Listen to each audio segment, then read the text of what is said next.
Hi, everybody, and welcome back to today's cryptocurrency analysis. It's your guy here, the old coin doctor here, bringing you the latest cryptocurrency analysis on all your favorite cryptocurrencies. And if you like the channel, please do not forget to click on the like button, click on subscribe button, as we will be bringing you all the latest analysis on all your favorite cryptocurrencies. And today we would be looking at YEARN Finance or YFI.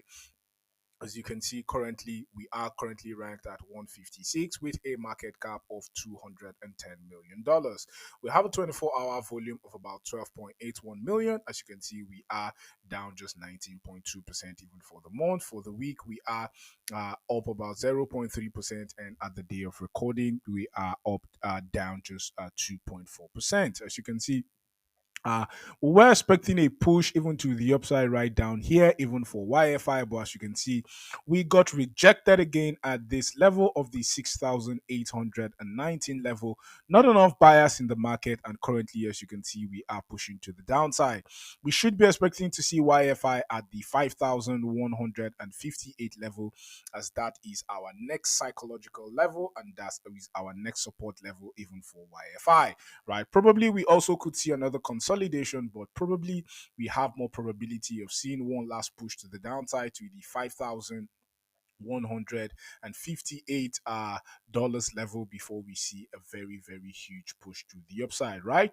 And we could see that level, right? And I'll be giving you more reasons why we have a higher likelihood of pushing to the downside. If we bring up our indicators, as you can see right here on our stochastic, we are at the top, and we should be expecting one last push even to the downside. As you can see, the last time we were here, right here, even on the $10,000 level, we saw it push to the downside, and the stochastic was very oversold. The same thing right down here, as you can see, we saw that push to the upside. So currently, as you can see, we are pushing to the upside. I mean, to the downside, even on the stochastic.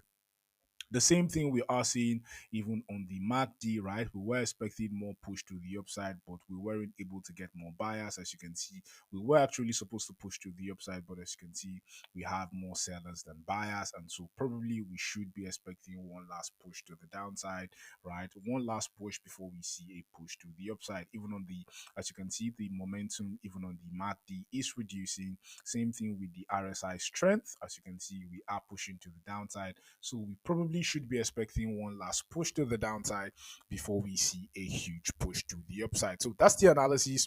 Short, straight to the point, and sweet. If you like the channel, please do not forget to click on the like button, click on the subscribe button. Thank you for watching, and have a blessed day.